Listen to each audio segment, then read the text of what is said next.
looking for a place where we could take our cars and jump from one building to the next. When we saw Abu Dhabi, the beautiful water, the beautiful dunes, and these incredible skyscrapers, we were like, okay, that's the place. That skyline in particular became the backdrop for one of our even crazier action set piece, the Lycan driving between 3 buildings. And to be able to do it there was amazing. The whole idea behind this Lycan theft was that it had this one chip in it that they needed. And the car is being stored in the top of this enormous... Now, let's figure out how to make this really interesting to the audience, because a car inside of a party, usually it just goes in and goes out the other side. No one's ever seen this before.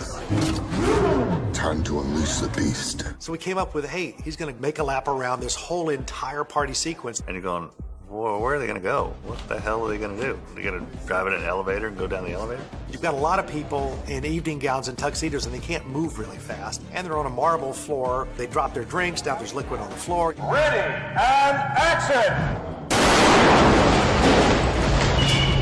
Then I got word from James Wan, who said, hey, I want Jason Statham to come in here and start firing a machine gun at the car. And I want Jason to jump over the top of the car. I want the car to hit him. So when they come flying in here, Dom pitches the car sideways and hits Jason Statham's character, and he goes over the top of the car and to the ground and then gets back up and starts shooting.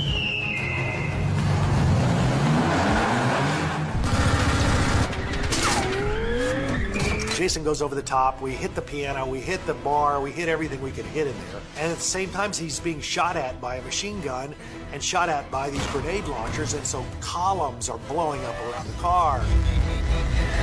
So now we've got all these different avenues that really spice it up. Dom, cars don't fly! He turns, and he just makes a beeline for the big glass window. Oh, shit! And goes blowing out this window, jumps through the air across to the next tower. To go out the windows was on a set piece that was out in a parking lot. 9 cameras going, we have 6 of them out here, we got 3 cameras inside. We had 40 feet of trussing deck, and then the windows were built on that, and Dan put the car on one of his air mortars, and we would shoot it out of that window and into boxes.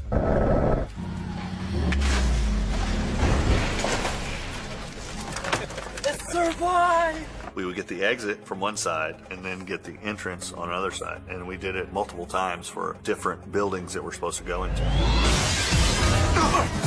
We built a set to land in at the Atlanta Convention Center. Right there for the hit. That second building, James wanted fairly empty, like it wasn't finished yet. Open walls with the aluminum 4x4 beams in it, just a lot of wires hanging down. Bex is squib these windows. They'll be going hot. They're going to blow the windows. These are breakaway aluminum frames. As the car comes through, all that's going to break and go with the car. I built ramps that were 3 feet tall, 120 feet long, and I had Steve Kelso drive it as fast as he could drive it and drop off. He had about 5 or 6 feet between there and the window. So we could get him dropping as if he's dropping in, hitting, and then just slamming through everything that was in that second building.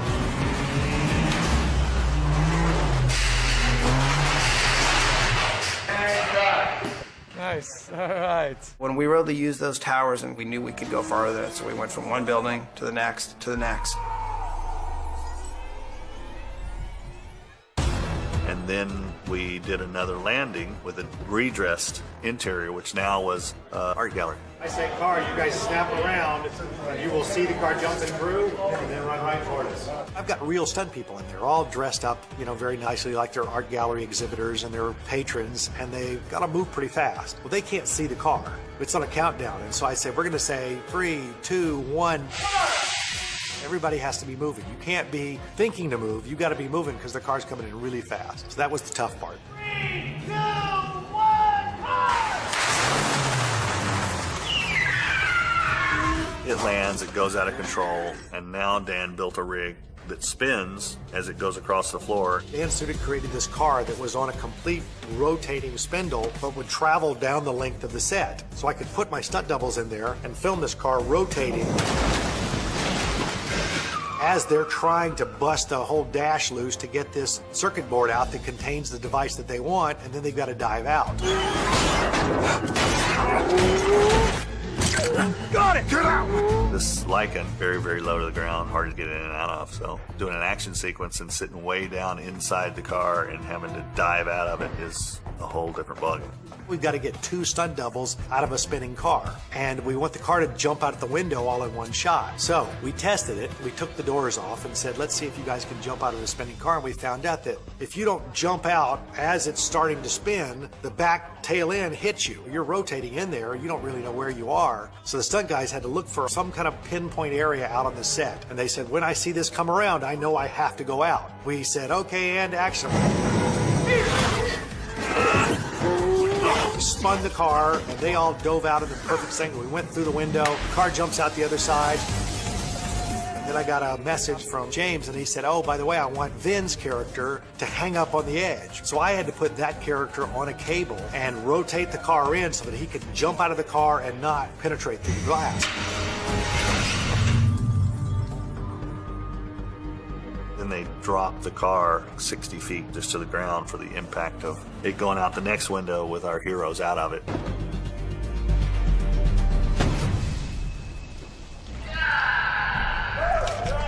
It actually came out pretty cool. A lot bigger than what it started to be. And that's the great part about Fast, is that you don't ever say no. You're always trying to give the audience more than what they saw than the last one.